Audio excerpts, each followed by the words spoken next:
paradigm as a teacher would offer teachings for students to figure out. And now what's being offered is a transmission to where a teacher in my position isn't just offering you teachings, but is offering you a transmission of energy to not only take the journey with you, but to actually accelerate it for you. So when we come together, we are doing the journey in the most accelerated way. And when we're not together, we just rest and integrate what has been absorbed. This is the new way of doing it.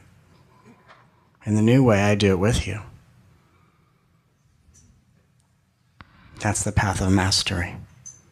It is my honor and privilege knowing full well what my intention and agenda is, and that is for those who have gathered to receive this, and those that continually gather, and those that will come along to gather. It is my honor and intention that for whoever comes to receive, for as long as you're in my presence, my only intention is to awaken the master in you. That's the path of mastery. A master awakens the master in others.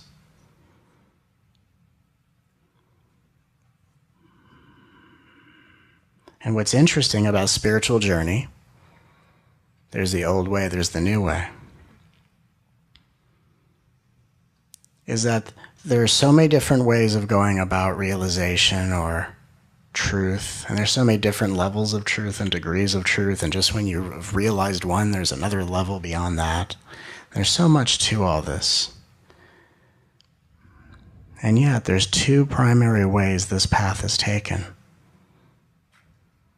Two distinct ways. You could say one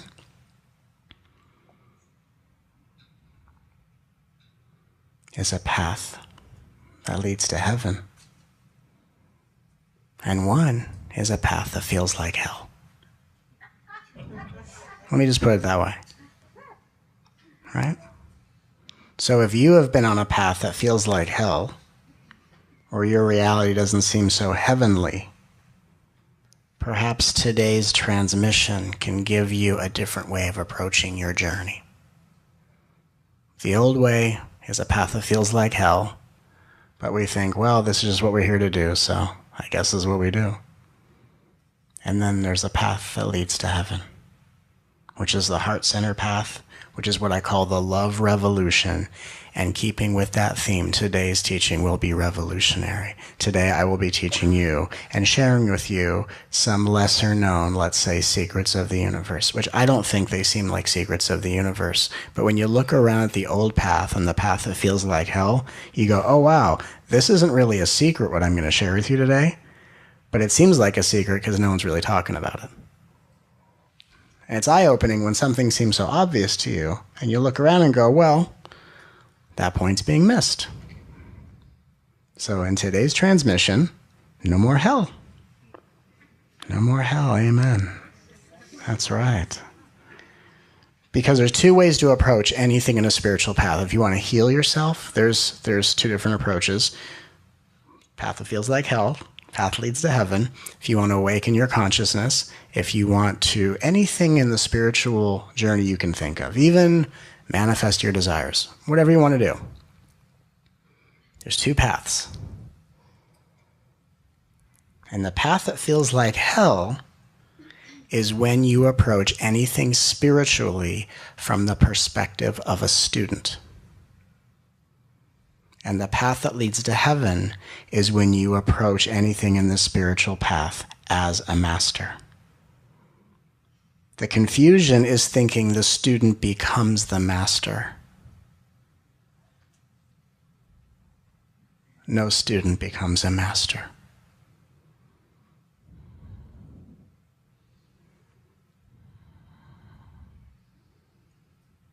Students are fundamentally those who are consumed in endless questions, who always have something they need to know. And while a student is defined as someone who always has something they need to know, a master is one who always has things to bless. So wouldn't it be outrageously simple and revolutionary is instead of maintaining your position as a student in the presence of a master, if you just learned how to be like the master you see? Because if you know how to be like a master, your mastery is revealed. If you stay put as a student, there's more things to learn and keep straight. And the more attached one gets to a master, the more they stay lost in the identity of student. And the student never becomes the master. Just like there might be a seed in the beginning, but the seed doesn't become a fully blossomed flower, because in order for the flower to emerge, the seed must explode. So you must lose track of your inner student in order for the master to be known. And God bless the intention of any heart-centered being who's trying to be a really good student. But to the perspective of a master, a student is what a master, in the most loving way, when they can work so masterfully, a student is what the master is trying to extinguish out of you. A master is trying to huff and puff and with the light of the Lord exterminate student out of your heart.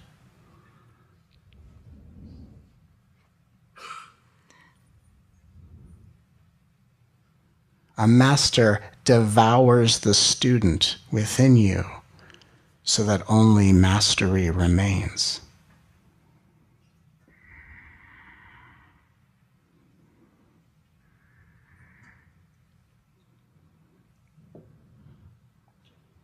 A master doesn't have a problem with ego. A master doesn't have a problem with your ego. A master doesn't even really have any sense of ego within themselves or you. Do you want to know why? Because the master is simple. The master isn't even trying to look at things through the eyes of what is or isn't an ego. That's old school. A master is trying to extinguish the student out of your field. Has nothing to do with ego. Has to do with waking you up out of being a student. And there's this weird quandary, because in the beginning, being a student gets you into the game. And you want to be a good student, to do all your good work, to listen, to make sure you don't miss anything. But in being the best student you can be, you are withholding your mastery from coming forward. And someone in my position is trying to extinguish that so that mastery can shine through.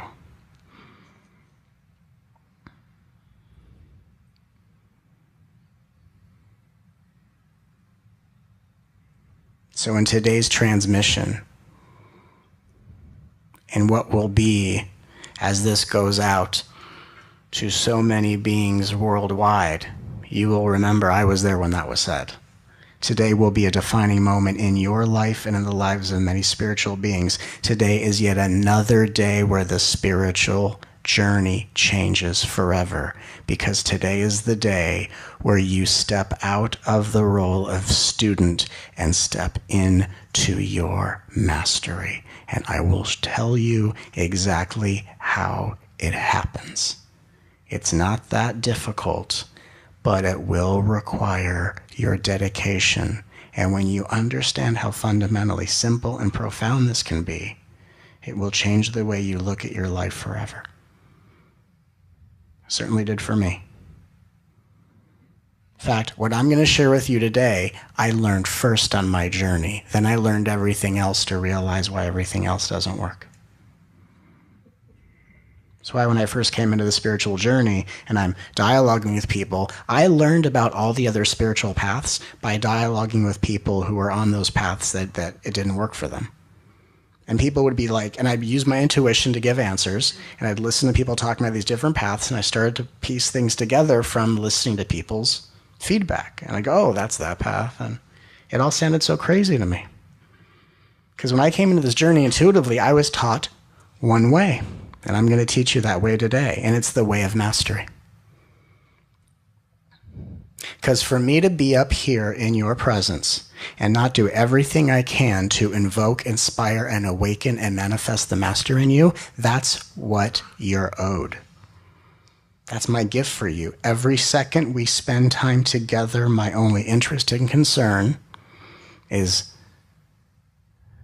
communing with the brightness of your being in the presence of your innocent, radiant heart, and bringing forth the master that you are until the end of time.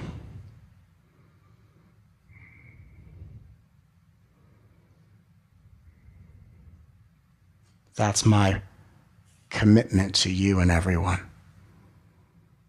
Only for your mastery. Only for your mastery do I exist.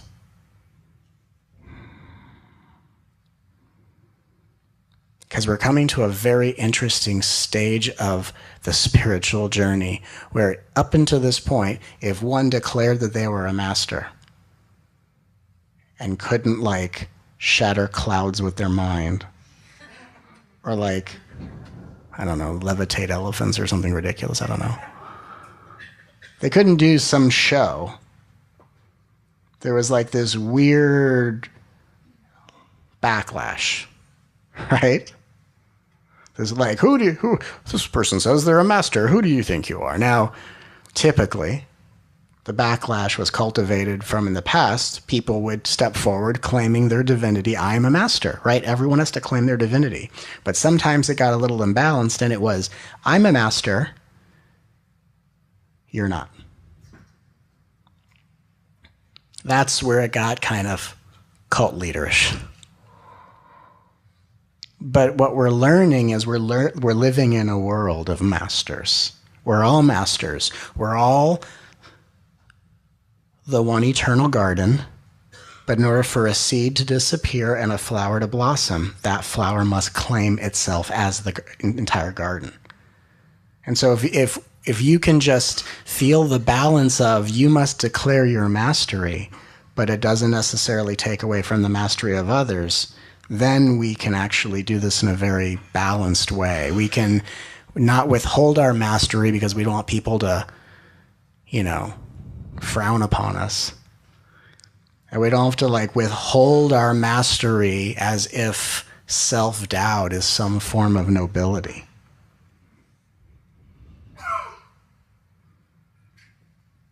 How weird is it in a spiritual setting that people think they have to deny the fact that they're God so that it makes it easier for people to see the God in them?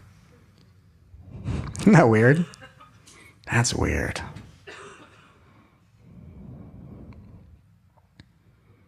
You must claim your mastery, but that mastery doesn't take away from the fact that we're all masters. So if I talk about the master that I am, it's a reflection of the master within you that takes shape and form in front of you only to bring the mastery within you to life.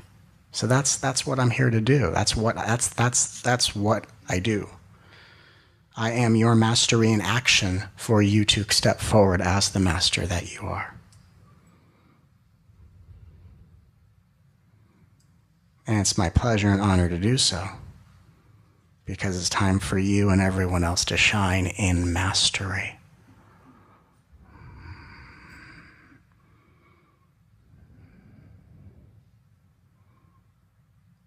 And a master would typically sit in front of a group or an audience with everything to bless. The students would have everything to learn. And they'd think, I'm going to learn everything that this master knows, instead of maybe the more obvious thing, which is instead of trying to know what a master knows, why not just learn to do what a master does? Doesn't that make more sense? Because if a master doesn't have anything to figure out and everything to bless, and a student doesn't spend time blessing anything because they have too many things to figure out. That's why students live in hell and masters sit in heaven. But today's the day where you join your mastery in heaven by learning what masters do. Because we are, another way of talking about this, if mastery is not a word that resonates with you, for some reason it resonates with me on a very deep level, we're all angels. And Earth is an angel academy, and this is a school where we are a graduating class of angels, where after this lifetime, many of us will go to work as spirit guides for the new wave of future souls that incarnate. So this is like spirit guide college. Right? Spirit guide college.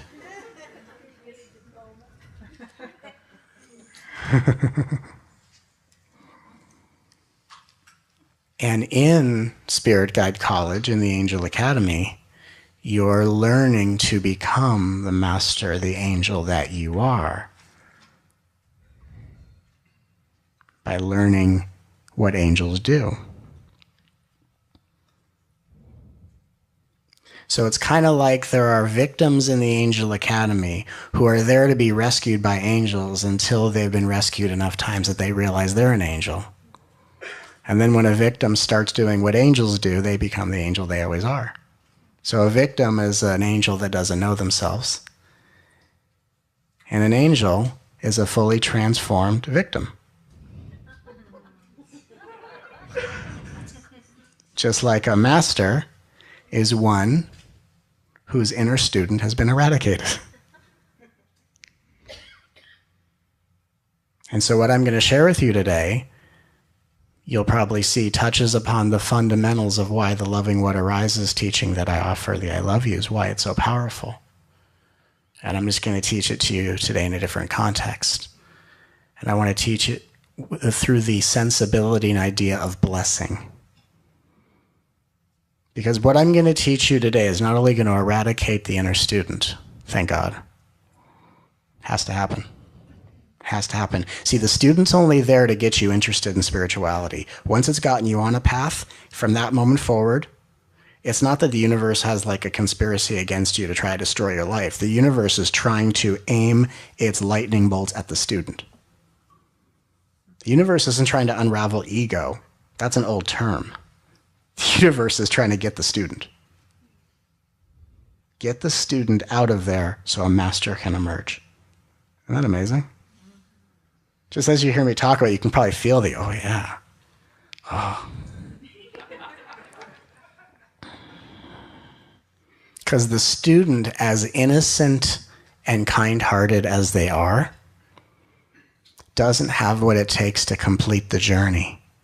They just have what it takes to try to be in charge of the journey. And that kind of messes everything up. Because a student is what I call overly diligent. Trying to do everything so perfectly that it just erupts a fury in the universe. It's not an anger, it's get that out of here. Like when a master is speaking with a unknown master, a student, and the student begins with, and again, it's not the student's fault because the student is just the product of an old broken paradigm. Right? Master welcomes the question. Okay, and here comes the voice of the student. Okay, this is probably going to be a story. What? That infuriates the universe. In the new paradigm, we will not call anything a story, and we will not preface it as a story, and we will not apologize for sharing our personal details.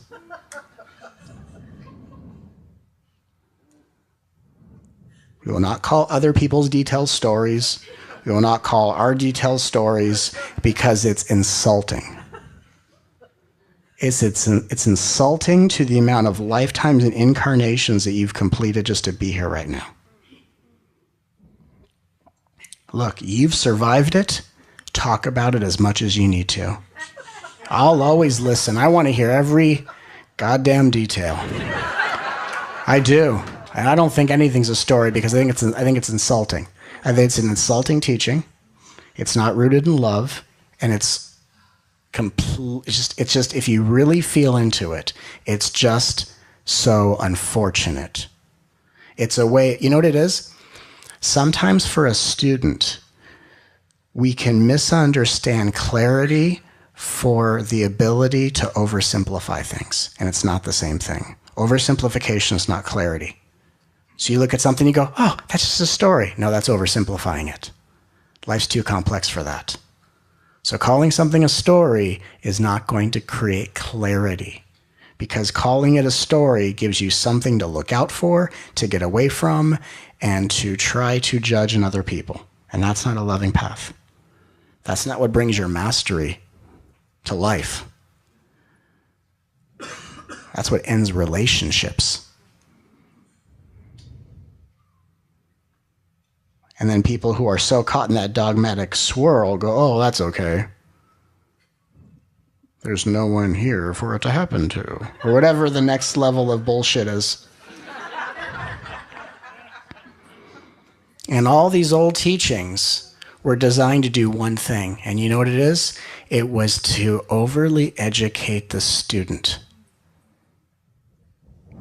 And then overly educated students hit what I call the spiritual wall, which is they go, oh my God, I know all this stuff. I can talk about it. I could sound rather enlightened to someone who doesn't know a damn thing about spirituality, and it doesn't actually mean a thing.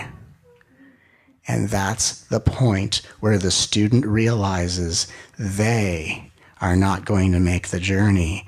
They are not who becomes the master. They are who the master with love is hunting. And the student has only been loaded up with all these insights to weigh down their pockets so that they don't move too quickly. And the setup starts to be revealed. Oh my God, I am being hunted by mastery.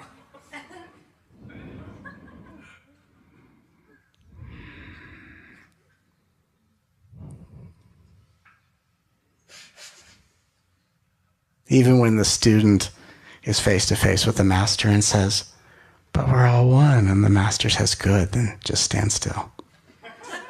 You won't feel a thing. You gotta go. When you are a student, you're telling life, I'm not ready to be a master. And what you're telling life is, I'm going to, on some level, agree to still be a victim who thinks they understand how this works. A well-adjusted, educated victim. That's not what you want to be, but you didn't know you were agreeing to that. So if you don't want to agree to that, we become masters today. Yeah. So here's how I want to share this with you.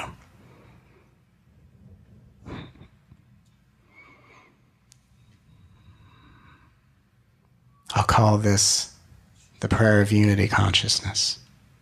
Because the prayer of unity consciousness are words that both you are saying to yourself, but you're also saying it to all beings at once. The prayer of unity consciousness is very simple. May you be blessed.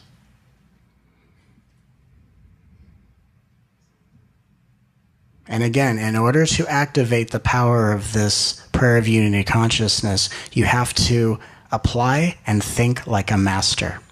Here's what a master knows about life. A master looks at life and looks for any opportunity to anchor energy to bring forth a new reality. Students look to the past for clarity and look for things to resolve and figure out. Masters don't do that. They say, where's the opportunity to anchor something new? And as I anchor something new, the anchoring of something new doesn't match the past where there wasn't the anchoring of something new, and where there's such a stark contrast between what you do now and what you did before, what you think happened in the past disappears. So a master does not look to the past for resolve. A master looks at what hasn't been done up to this point and makes this reality, this dimension, unlike the past.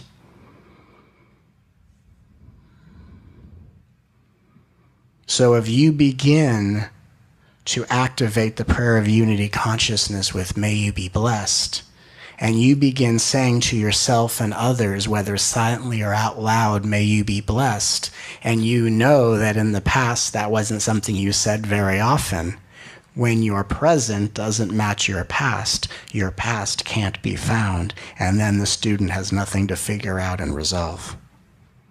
And not only does the student have nothing left to resolve, the student can actually be found. So if you want to exterminate the student in the most loving way to say, "Student, you came this far. You've given it your best shot. Boy, are you amazing. But in order for this flower to blossom, the seed must explode, so the student must evaporate." And the way we're going to do this is through the practice of blessing. Some of you going through Kundalini awakening and you can't sleep at night, and you're woken up in the middle of the night. One of the reasons you wake up in the middle of the night, your energy field is doing so much active work and you're being worked on by the universe, so it's hard to sleep when so much is happening. But you wake up and you can't go to sleep. In the student mind, they're figuring out what needs to be worked out to go to sleep, or worrying about what's going to happen if they don't sleep. A master says, "I am up, time to start blessing. And I will use this time to bless and bless and bless until I either pass out or this world explodes." And I'm sharing that with you because that's what I do. That's what I did when I couldn't sleep. I'm just starting after about 10 years to be able to sleep, because I've become very integrated over the last couple of years. But when I couldn't sleep, what I did was I just blessed. And when you're a master is a master of any practice. So a master isn't someone who's free of practice. A master is one who not only practices with those that they're awakening the mastery in. That's why I do the practices with you.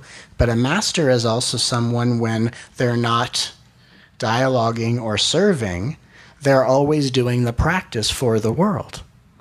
So even when we're not together, I'm always doing these practices just joyfully for the world. For all hearts that haven't spoken these blessings, I bless for people. That's mastery. In the old paradigm, we'd look skeptically at someone who thinks they're a master, and we'd be like the spiritual auditors of masters. Let me see if they're a master. He says he's a master. Let's see. Right? And you get all these strange questions. Hey, you still have thoughts? What? Hey, you're a master. You still have thoughts? No. Then that becomes skeptical. Hey, this guy over here says he doesn't have any thoughts. I think he's full of it.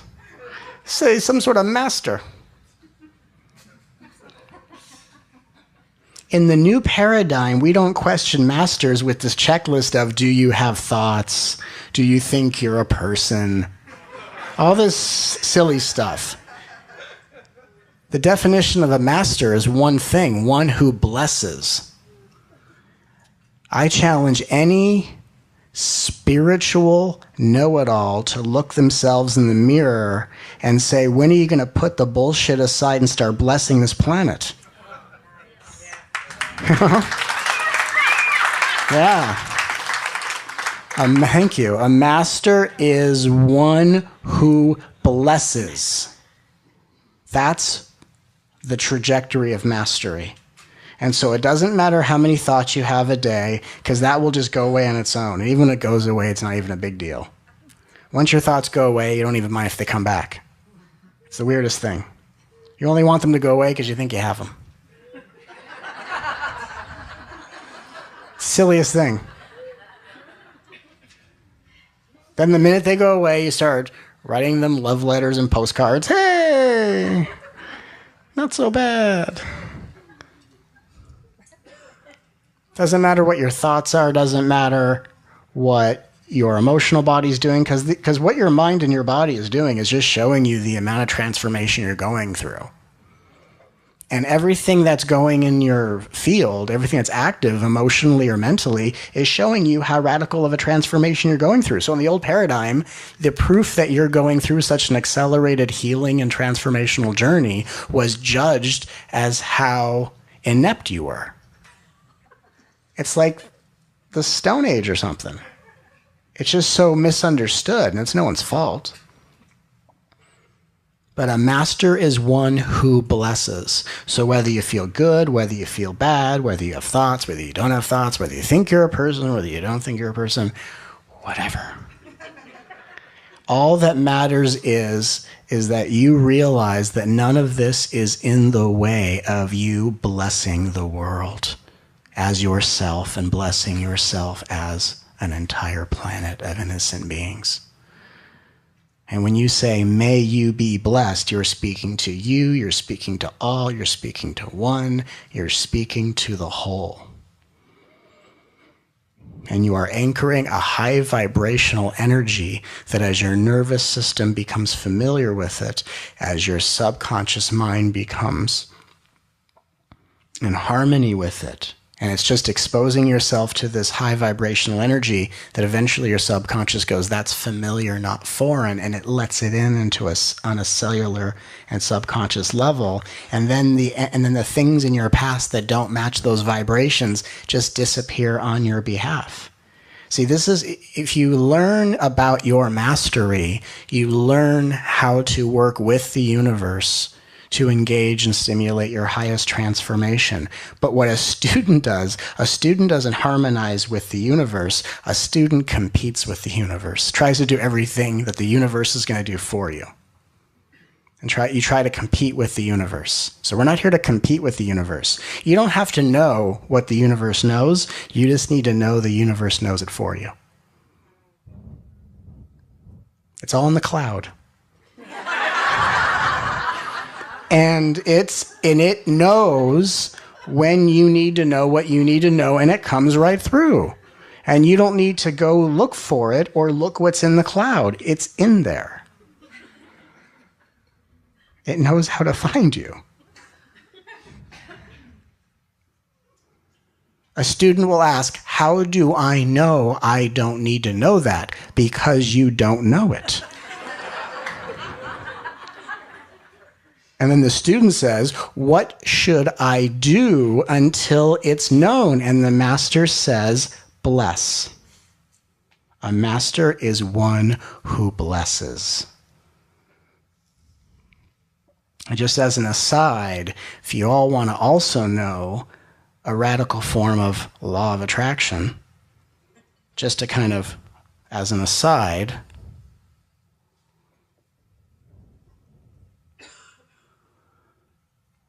because when you start getting into the endless blessings of your mastery, you will, in one sense, get everything you want and more. And you will do that by entering a level of consciousness where it won't even matter whether things go your way or not. It's called transcendence. You'll get what you've been asking for, but you'll get it once the one who's waiting to receive it evaporates, which is kind of the joke. You'll get what you want, and the one who wants it will evaporate, and once it's given, you'll forget that you requested it, and you'll be like, oh, this is interesting. What's this? What's this package? Oh, it must be for me. That's neat. Okay. Well, all right. But if you really want to activate the law of attraction in its simplest and most profound nature,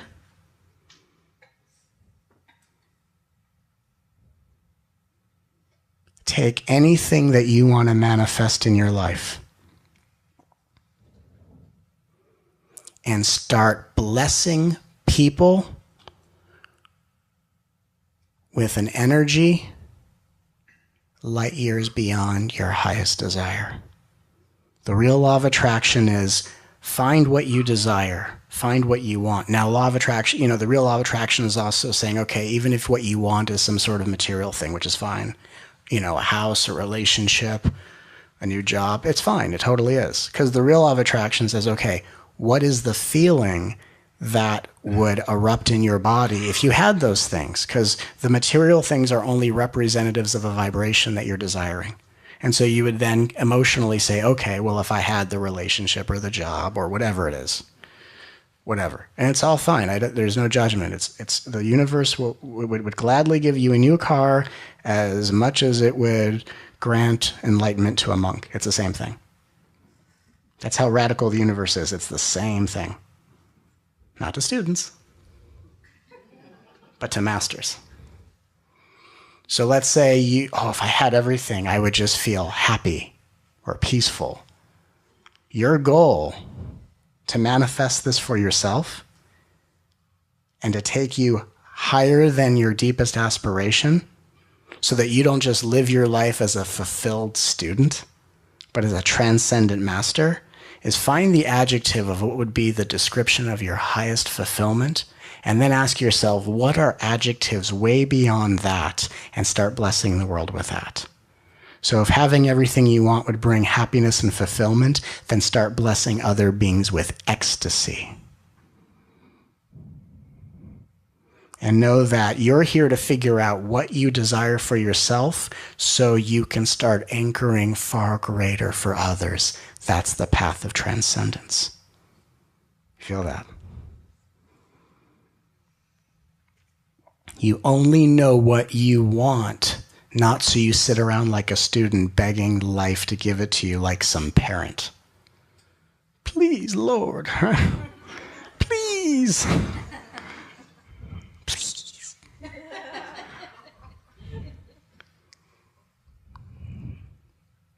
That doesn't work, by the way. But don't let that stop you. Spend as much time as you want begging. Please.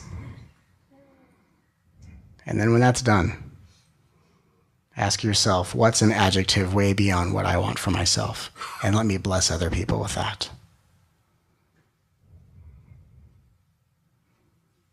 The way this process starts is we start with the prayer of unity consciousness. May you be blessed. And we'll get into the specifics a little bit later. But may you be blessed.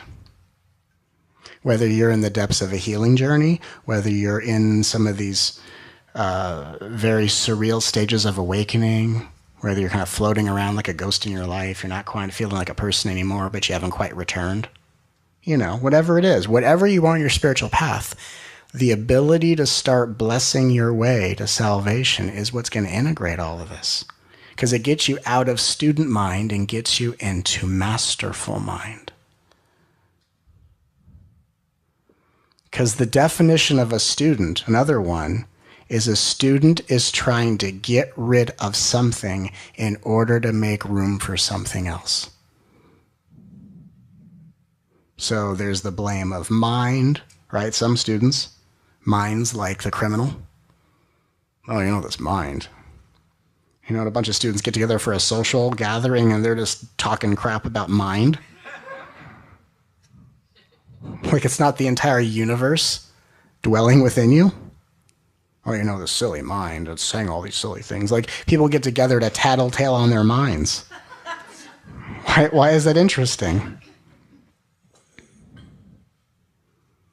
You talk to a spiritual student, hey, how are you doing? Well, my mind. Oh, whoa, hey. You mean the universe? The entire universe abstracted into your consciousness? That thing? Your genius machine?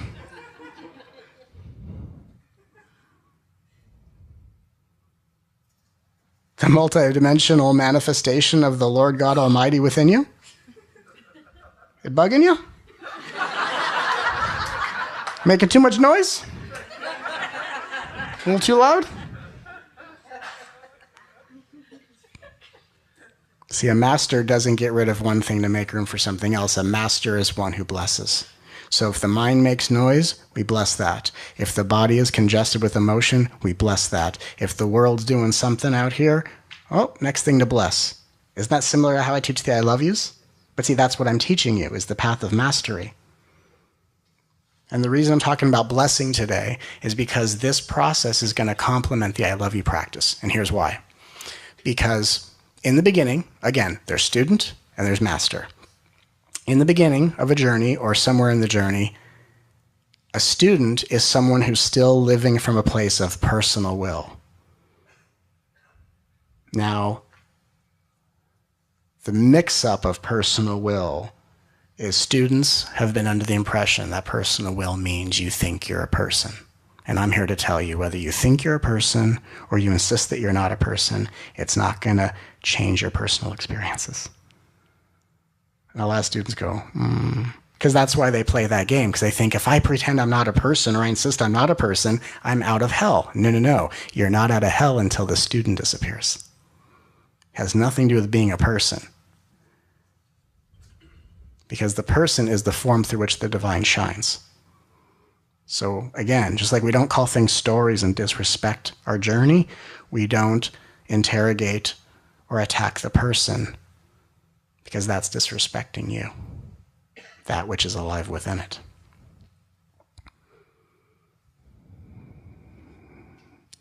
But the reason why personal will is something we look at in the journey, because there's a shift from personal will to divine will. But let's just talk about the reason. Let's just get down to practical matters. Why do we shift from personal will to divine will? Because when you're in personal will, the love that you give to others tends to exhaust your body or energy field. So the definition of personal will is your ability to give or contribute exhausting you? And when you shift to divine will, the definition is your ability to give and contribute can amplify without exhausting you. In fact, your giving and contribution can energize you instead of exhaust you. So if we all knew in the new paradigm, without being so spiritually crazy, hey, we're shifting out of personal will into divine will so I can give on a greater level without exhausting myself in the process. Doesn't that make more sense? And when you're in personal will, you give. It not only exhausts you physically, but when your body is exhausted physically from giving, it is emotionally transformed into the resentment of perceiving how little other people give you in return. Right? So that's what we're learning to do, is learning how to be the infinite giving nature of masters who don't get physically exhausted or emotionally resentful as a result. What will transform your giving from personal giving, exhaustion, into divine giving, which is energizing, is the ability to bless.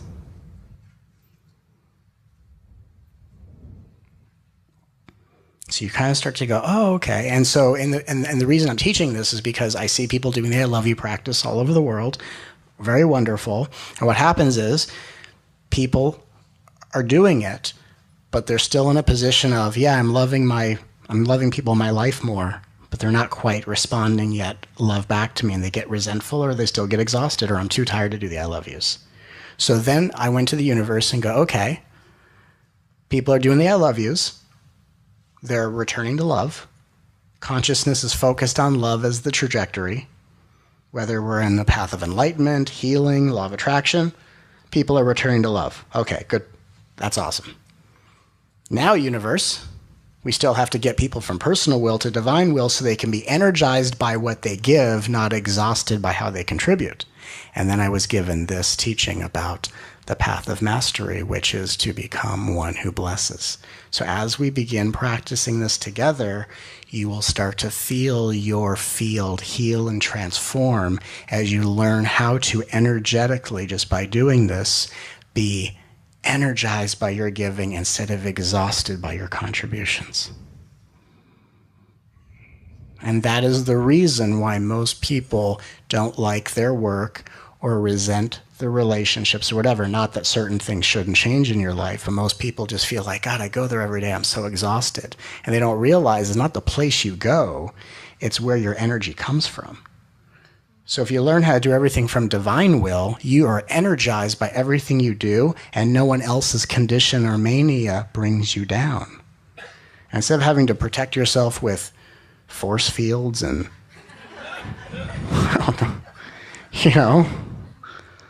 fling geometrical shapes at people when they're mean to you, and get into this whole Star Wars thing, instead of all that, We become masters in form. We become the one who blesses. When you do this, you also realize that the word human has two different meanings. When you're a student, there's a meaning for human, which is human, mistake, spiritually uncool, not at the cool kids table, oh, human. Like these, just, I don't know, idiot machines. That's how people perceive it in spiritual communities. Like being a human is like being lost in an idiot machine. And you walk around apologizing for being magnificent. But not until you get into divine will do you know that magnificence. When you're a master, human doesn't mean idiot machine. Master means a fully initiated, embodied, and integrated angel or master in physical form. That's what human means. So we're done with this. I'm trying to get beyond the human condition. Well, what you're here to do is to transform the human condition by blessing the living crap out of everything you see. So God bless the fact that the human condition exists so that you, as the Lord that you are, have some target practice. Because that's what all this is. Thoughts, feelings, world, target practice for your blessings. And when you're not in the habit of blessing as your response to life, you have a notion that there's something to figure out, you have an idea that there's something you have figured out, and you either walking around, try to remember it, repeat it to yourself, or sell it to others you encounter. And I'm only saying what I am saying to you today to get you on the path of mastery so that you can become the one who blesses. We don't need the rest of the world to start blessing. We'll do it for the world, and the world can join in when it does. That's what a master knows. That's what a master does. And learning how to bless teaches you how to be the greatest supporter to anyone in your life, and it teaches you how to be the greatest friend to anyone you know without letting outdated spiritual paradigms ruin your relationships. Because the last thing people in your life need who are going through hell is to be told how wrong they're doing the spiritual path. So then they can be overwhelmed, fearful, along with being a failure. Isn't that nice? Instead, a master hears someone's plea and fear. I'm in such fear, and may you be blessed with courage. I'm sad, and may you be blessed with happiness. All a master needs to do is let someone else be heard, because what someone is saying is them spewing out cellular debris out of their mouth, which is just what's being released out of their subconscious mind. What people usually say, whether it's judgmental or negative, is what's being released out of the subconscious. And so it's not about trying to tell people you should be positive, not negative. It's we should hold space for people's healing. What people are saying is what's being composted.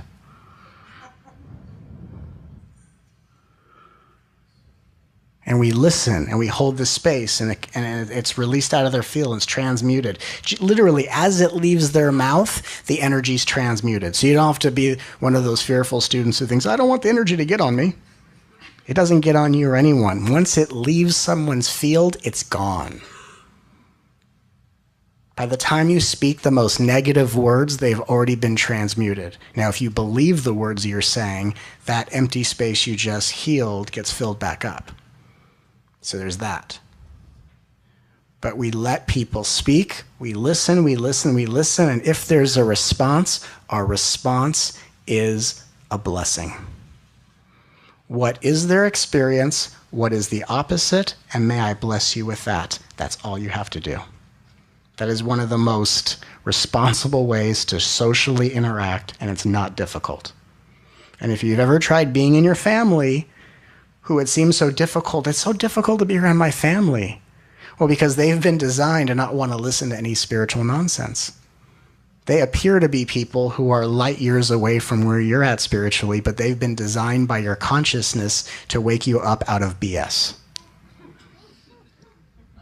So, overly educated student with a master's in spirituality comes to life, and life says, put him with the family that doesn't want to hear that crap.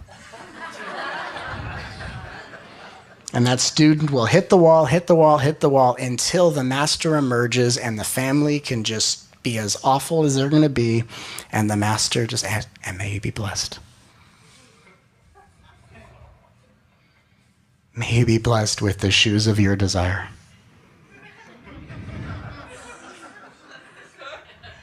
Or whatever people desire. Because a master is just one who is just trying to give anyone what they want, and may you have that.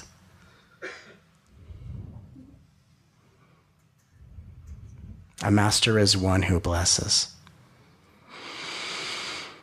So not only is this the single most radical way to heal the body, transform your consciousness, take you throughout all the stages of awakening.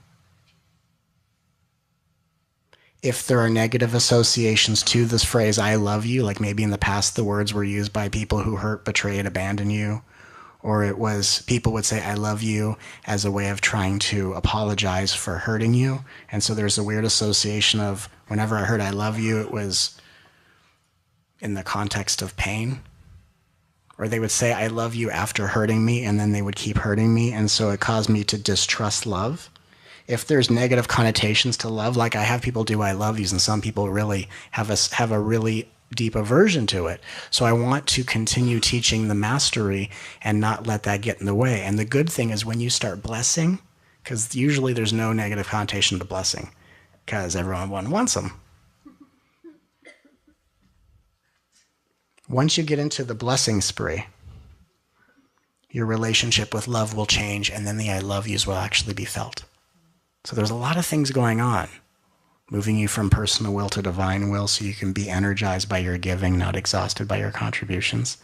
If you really start to see what I'm saying, the picture becomes abundantly clear.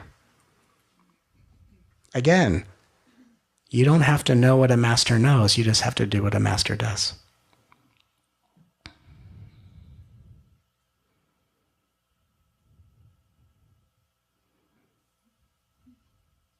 Even just recently, the other day, someone asked me, hey, have you had that experience where you can't sleep?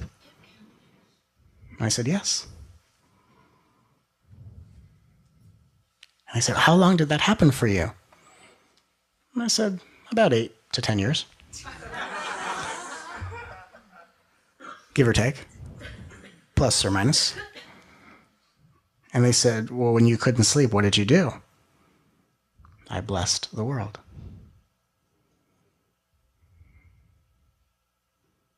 And they looked at me and they said, and then what? And then I blessed the world some more. And they said, you just laid there and blessed the world? And I said, yeah, sometimes hours on end. Because when you're a master, you can bless and do like a mantra, and you're not doing it fast. But you have no sense of time. So you do it, and you do it, and you do it. There's just no inherent place to go. And you just keep offering. Maybe you'll do it for hours, maybe for minutes. Maybe this is what you'll do to the end of time. Maybe this is it. Maybe I'll just drift off and die while blessing the world. Only one way to find out, right?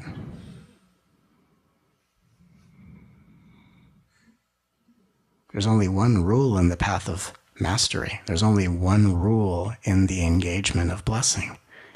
Just don't stop. And your life becomes a living prayer, lived out for the well-being of all.